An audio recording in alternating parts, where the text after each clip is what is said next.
अब इस क्वेश्चन का एक सोल्यूशन ऑलरेडी मैं करवा चुका हूँ। डिस्क्रिप्शन में प्लेलिस्ट है, आप वहाँ जाइए। उस प्लेलिस्ट का जो क्वेश्चन नंबर 1 है उसमें आपको इसका सोल्यूशन मिल जाएगा। इस वीडियो के अंदर मेरा इंटेंट है इसी सेम क्वेश्चन को एक अलग तरीके से करके दिखाना। तो चालू करते हैं। देखिए, मेरे पास सवाल ये है कि limit x tending to 1 tan of x square minus 1 upon x minus 1। तो पिछले वीडियो के अंदर मैंने इस सवाल को एल हॉपिटल रूल के थ्रू किया था और इस वीडियो में मैं आपको इसे एक ऑल्टरनेटिव मेथड जो कि है using standard rule, standard rule के थ्रू इस क्वेश्चन को हम करते हैं। अब स्टैंडर्ड रूल होता क्या है तो एक बार पहले उस पर मैं आपसे बात कर लेता हूं, उसके बाद मैं इस क्वेश्चन पे आऊंगा। देखिए, limit x tending to 0 tan x by x ये बराबर होता है 1 के। और ये आपको याद होने चाहिए, कुछ लिमिट्स के फॉर्मूले आपको याद होने चाहिए, जैसे कि ये वाला, क्योंकि इसी के थ्रू मैं इस सवाल को करने वाला हूं। अब ये आया कहां से, और इसको अगर मैं एज इट इज ऐसे याद रखता हूं तो क्या इसके थ्रू मैं जो गिवन क्वेश्चन है उसको सॉल्व कर पाऊंगा, और कर पाऊंगा तो कैसे कर पाऊंगा। तो इस पे गहराई में थोड़ी सी चर्चा कर लेते हैं। पहली बात तो ये कि जो ये हमारे पास limit x tending to 0 tan x by x दिया हुआ है, इसकी वैल्यू 1 क्यों आई, तो एक बार हम चेक कर लेते हैं। मैंने ये कहा कि अगर x 0 को जा रहा है तो जो ये न्यूमरेटर है ये तो हो जाएगा tan 0, क्योंकि x 0 को जाएगा तो जो tan का आर्ग्यूमेंट है x, ये जो tan का आर्ग्यूमेंट है x, ये 0 को जाएगा। तो tan ऑफ 0 तो 0 को जा रहा है, तो इसका मतलब कि न्यूमरेटर 0 को जा रहा है। अच्छा, अब मैंने डिनोमिनेटर को देखा कि अगर x 0 को जा रहा है तो ये जो डिनोमिनेटर में x है ये भी 0 को जाएगा। तो ये तो 0/0 फॉर्म हो गई, ये तो 0/0 फॉर्म हो गई, और 0/0 इनडिटर्मिनेंट फॉर्म होती है। तो आपके पास क्या आ गया, आपके पास आ गया indeterminate form of the type 0/0। Correct बात है। तो जब भी आपके पास indeterminate form of the type 0/0 होता है तो आप इसे कैसे सॉल्व करते हैं। हम क्या करते हैं, हम लगाते हैं एल हॉपिटल रूल। और एल हॉपिटल रूल ये कहता है कि आप न्यूमरेटर और डिनोमिनेटर को सेपरेटली डिफरेंशिएट कर दीजिए। तो मैंने न्यूमरेटर को डिफरेंशिएट किया, मैंने tan x को डिफरेंशिएट किया, तो क्या आ जाएगा sec स्क्वायर x, क्योंकि d by D x of tan x sec square x होता है। ओके, अब मैंने क्या किया, अब मैंने डिफरेंशिएट किया डिनोमिनेटर को। तो अगर मैं x को डिफरेंशिएट करता हूं तो ये आ जाएगा 1 के बराबर, ये आ जाएगा 1 के बराबर। ओके, अब देखते हैं, अगर x 0 को जा रहा है तो sec स्क्वायर का जो आर्ग्यूमेंट है वो 0 को जाएगा, और अगर sec स्क्वायर का आर्ग्यूमेंट 0 की तरफ जाएगा तो sec स्क्वायर ऑफ 0 क्या हो जाएगा, sec स्क्वायर ऑफ 0 हो जाएगा 1। तो ये चीज़ 1 की तरफ जाएगी, यानी आपने इनडिटर्मिनेंट फॉर्म एलिमिनेट कर दिया और आपका आंसर आ गया 1। यहाँ क्या किया मैंने ये कहा कि sec स्क्वायर 0 1 होता है। क्यों 1 होता है, क्योंकि cos 0 1 होता है और sec cos का रेसिप्रोकल होता है, तो sec 0 भी 1/1 यानी 1 हो जाएगा। तो sec स्क्वायर 0 हो जाएगा 1 का स्क्वायर यानी 1। तो आपने एल हॉपिटल रूल लगा करके क्या किया, इनडिटर्मिनेंट फॉर्म को एलिमिनेट कर दिया और इसका आंसर आ गया 1। और ये चीज आपको याद रखनी है, limit x tending to 0 tan x by x 1 के बराबर होता है, ये आपको याद रखना है। मैं तो बस आपको दिखा रहा था प्रूफ करके कि ये कहां से आता है। तो अब आपको पता लग गया कि ये कहां से आता है और अब आपने इसको कर लिया याद। अब हमें ये समझना है कि अगर मेरे पास सामने ये स्टैंडर्ड फॉर्मूला लिखा हुआ है तो मुझे इसे कैसे अप्लाई करना है तो देखते हैं। देखिए, मैंने इस फॉर्मूले के बारे में ना कुछ ऑब्जर्वेशंस नोट करी। क्या नोट करा मैंने ये कहा कि यहां x मुझे दिख रहा है 0 की तरफ जा रहा है। ओके, तो मैंने ये कहा कि ये जो tan का आर्ग्यूमेंट है ना, ये 0 की ओर जा रहा है। आप कहेंगे बिल्कुल सही बात है, क्योंकि x 0 की तरफ जा रहा है तो tan का आर्ग्यूमेंट जो है वो 0 की तरफ जा रहा है। बिल्कुल सही बात है। और दूसरी चीज मैंने ये नोट की कि डिनोमिनेटर में वही टर्म मौजूद है जो कि tan के आर्ग्यूमेंट में मौजूद है। यानी यहां पर tan के आर्ग्यूमेंट में मेरे पास क्या मौजूद है, x, और वही x डिनोमिनेटर में मौजूद है। तो मैंने दो ऑब्जर्वेशंस नोट करी यहां पे। पहला, मैंने आपको क्या बोला कि argument of tan is going towards 0, क्योंकि x यहां जब 0 को जा रहा है और tan के आर्ग्यूमेंट में x ही दिया हुआ है, तो tan का आर्ग्यूमेंट जो है वो 0 की तरफ जा रहा है। तो पहली चीज मैंने ये नोट करी। और दूसरी चीज मैंने आपको ये बोली कि डिनोमिनेटर में हमारे पास वही टर्म मौजूद है जो कि tan का आर्ग्यूमेंट है। तो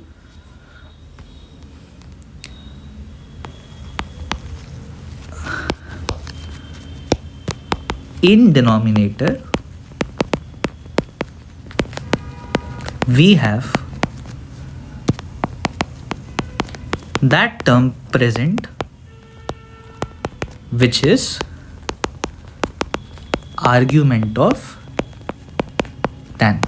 हमारे पास डिनोमिनेटर में वो टर्म मौजूद है जो कि tan का आर्ग्यूमेंट है। यहाँ tan का आर्ग्यूमेंट है x और वही टर्म मेरे पास डिनोमिनेटर में मौजूद है।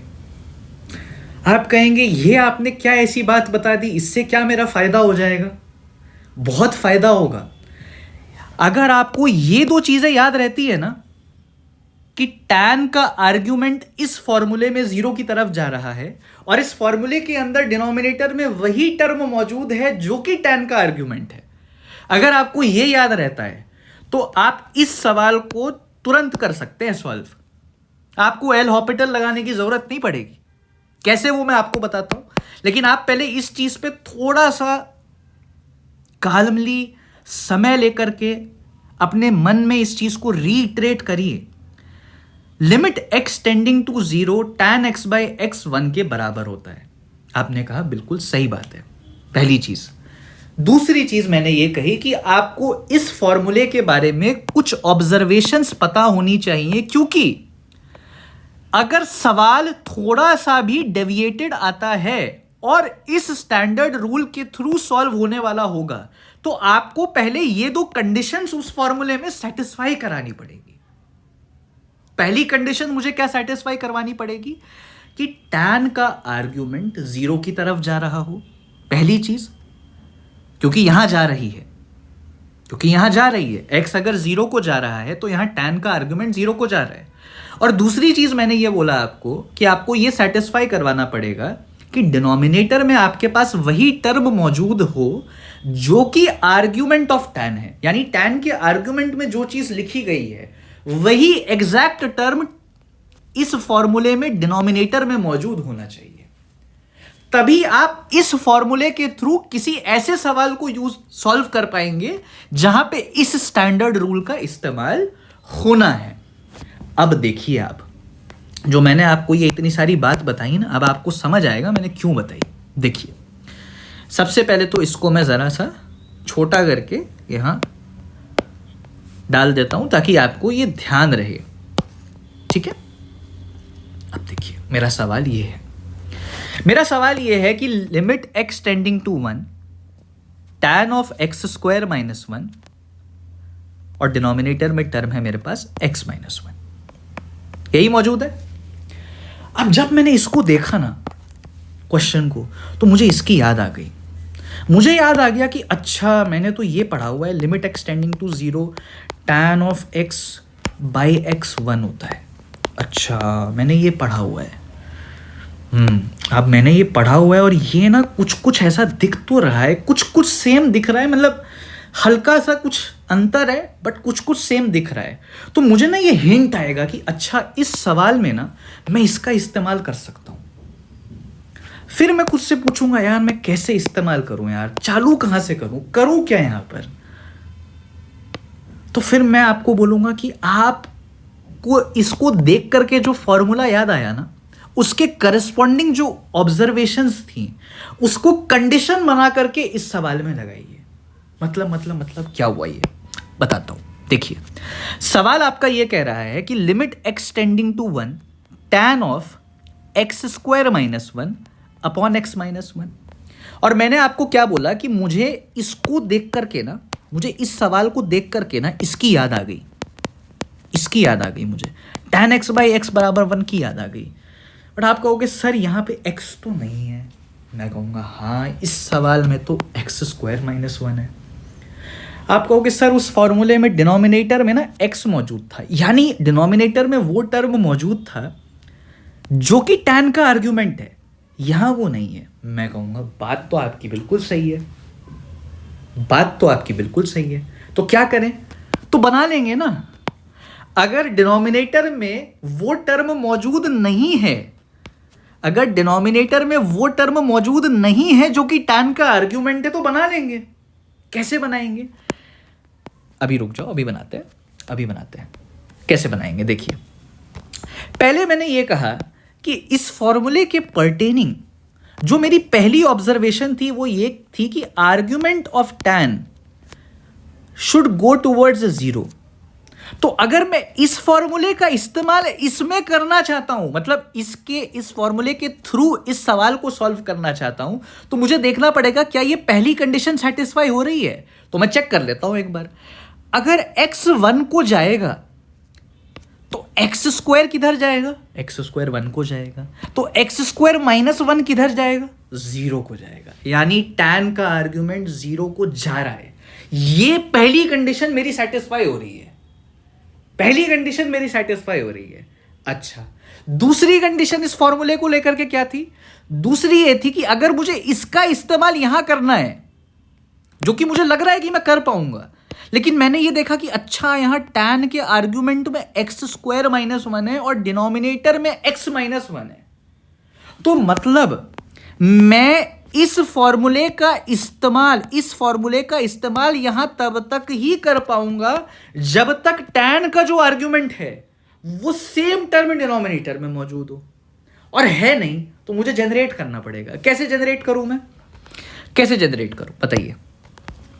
मैं क्या करता हूं, tan के आर्ग्यूमेंट में एक्स स्क्वायर माइनस 1 है, डिनोमिनेटर में x माइनस 1 है। तो मैं क्या करता हूं, मैं डिनोमिनेटर को x प्लस 1 से कर देता हूं मल्टीप्लाई। x प्लस 1 से मल्टीप्लाई करने पे क्या हुआ ना मेरे भाई, कि ये x minus 1 into x plus 1 जो है, ये एक्स स्क्वायर माइनस 1 ही तो हो गया। X square minus 1 x plus 1 into x minus 1 ही तो होता है। A square minus b square equal to a plus b into a minus b. तो करवा दिया ना मैंने एक्स स्क्वायर माइनस 1 डिनोमिनेटर में जनरेट। लेकिन क्योंकि मैंने x प्लस 1 खुद से यहां पे मल्टीप्लाई किया है, तो अगर मैं डिनोमिनेटर में x प्लस 1 इंट्रोड्यूस खुद से किया हूं, तो मुझे न्यूमरेटर में भी x प्लस 1 से उसको कॉम्पनसेट करने के लिए मल्टीप्लाई करना पड़ेगा। भाई ऐसा तो नहीं हो सकता ना मैं इसे खुद से यहां ले आऊं और इसके कॉम्पनसेटरी टर्म को न्यूमरेटर में मल्टीप्लाई ना करूं। आप ऐसे ही कोई भी टर्म जब इंट्रोड्यूस करते हैं किसी भी गिवन इक्वेशन के अंदर, एक्सप्रेशन के अंदर, तो आप अगर उसे न्यूमरेटर में इंट्रोड्यूस कर रहे हैं तो वो सेम टर्म आपको डिनोमिनेटर में डिवाइड करना पड़ेगा। क्योंकि यहां मैंने x प्लस 1 डिनोमिनेटर में इंट्रोड्यूस किया, तो मैंने वो सेम टर्म न्यूमरेटर में मल्टीप्लाई कर दिया। अब देखिए सवाल क्या हो गया। सवाल हो गया limit x tending to 1 tan of x square minus 1 upon x square minus 1 into x plus 1। अब आप बताइए मुझे एक बात ज़रा, अब आप इसको, इस सवाल को मैं यहाँ ले आता हूँ। अब आप इसको देख के मुझे एक बात बताइए, जो ये सवाल था limit x tending to 0 tan x by x 1 के बराबर होता है, इसमें दो कंडीशन थी। पहली कंडीशन ये थी कि जो tan का आर्ग्यूमेंट है वो 0 को जाना चाहिए, और दूसरा ये कि डिनोमिनेटर में वही टर्म मौजूद है जो tan का आर्ग्यूमेंट है। अब आप मुझे ये बताइए, क्या ये दोनों ही ऑब्जर्वेशन जो इस फॉर्मूले के पर्टेनिंग थी, जिसे मैंने कहा कि इसे कंडीशन बना करके आप देखिए कि आप फुलफिल कर रहे हैं कि नहीं, क्या अब ये फुलफिल हो रहा है? मैंने देखा अगर x 1 को जा रहा है तो tan का आर्ग्यूमेंट जो है x स्क्वायर माइनस 1 ये 0 को जा रहा है, यानी पहली कंडीशन सेटिस्फाई हो गई। दूसरी चीज़ मैंने ये कही कि tan के आर्ग्यूमेंट में जो टर्म मौजूद है ना मेरे भाई, वही सेम टर्म डिनोमिनेटर में मौजूद है। कर दिया मैंने जनरेट, सही बात है। अब देखिए अगर x 1 को जाएगा तो जो ये है, ये x प्लस 1, ये तो 2 को जा रहा है। अगर सिर्फ मैं इस टर्म की बात करूं तो ये तो 2 को जा रहा है। तो मैं क्या ऐसे लिख सकता हूं कि ये है tan of x square minus 1 upon x square minus 1 into 2? बिल्कुल लिख सकता हूं, क्योंकि x प्लस 1 यहां प्रोडक्ट फॉर्म में है। प्रोडक्ट फॉर्म में होने का मतलब ये कि इस एक्सप्रेशन के साथ ये मल्टीप्लाई हो रहा है, तो मैं लिमिट को इंडिविजुअली इस पे लगा सकता हूं, क्योंकि ये डिटर्मिनेंट फॉर्म बन रहा है डायरेक्टली, और ये प्रोडक्ट में है। अगर ये प्लस में होता तो मैं ऐसे नहीं कर पाता, मतलब तब प्लस में होता मतलब कि सवाल फिर वो अलग हो जाता। जब आएगा तो उस पर हम बात कर लेंगे, कब कर पाऊंगा कब नहीं कर पाऊंगा वो मैं आपको अच्छे से बताऊंगा। लेकिन अभी मैं आपको ये बता रहा हूं कि अगर कोई भी टर्म आपके पास प्रोडक्ट फॉर्म में दिया हुआ है गिवन एक्सप्रेशन के साथ, जैसे यहां पर ये एक्सप्रेशन है, इसके साथ ये प्रोडक्ट फॉर्म में x प्लस 1 दिया हुआ है, तो आप उस चीज पे लिमिट लगा करके उसको बाहर निकाल सकते हैं। मतलब मैंने x प्लस 1 पे लिमिट एक्सटेंडिंग टू 1 लगाया तो ये तो 2 बन गया। अब अगर ये 2 बन गया तो ये तो कांस्टेंट है, and constant can always be taken out of the entire expression of the limit. तो आई टुक इट आउट, मैंने 2 को बाहर निकाल दिया। मेरा सवाल ये बन गया, करेक्ट है, सही बात है। अब आप मेरे को बताइए मेरे भाई, इसका आंसर क्या है? इसका आंसर 1 ही तो है। ये तो वही है ना आपका, ये तो इसी का एनालॉगस बन गया ना। क्यों बन गया एनालॉगस? क्योंकि मैंने इसकी दोनों कंडीशन सेटिस्फाई करवा दी। मैंने इसके आर्ग्यूमेंट को 0 को भेज दिया, और जो टर्म यहां लिखा हुआ है वो सेम टर्म मैंने डिनोमिनेटर में जनरेट करवा दी। तो इसका आंसर क्योंकि 1 था तो इसका भी 1 ही हो जाएगा, क्योंकि आपने बिल्कुल ये दोनों कंडीशंस को इसमें सेटिस्फाई करवा दिया। तो the answer is 2 into 1 which is 2। सो इसका आंसर है 2 के बराबर। तो आप देख रहे हैं हमने इस एक सवाल पे कितना मेडिटेटिवली एक लंबा समय लिया, जस्ट सो दैट आपको ये क्लियर हो कि इस सवाल को मैं स्टैंडर्ड फॉर्मूले limit x tending to 0 tan x by x equal to 1 के थ्रू कैसे सॉल्व कर सकता हूं। इसीलिए हमने इतने डिटेल में इस चीज को समझा है, ताकि कल को इसका कोई भी ऐसा वेरिएंट आ जाए जिसमें इस स्टैंडर्ड फॉर्मूले का उपयोग होना हो, तो आपको बस 2 चीजों का ध्यान रखना है। पहला ये कि आप tan का आर्ग्यूमेंट 0 को भेज पा रहे हैं कि नहीं, और दूसरा जो भी tan का आर्ग्यूमेंट है वो सेम टर्म डिनोमिनेटर में प्रेजेंट होना चाहिए, और अगर ना हो तो जनरेट करवा देंगे, ताकि इसको हम इस्तेमाल कर पाएं।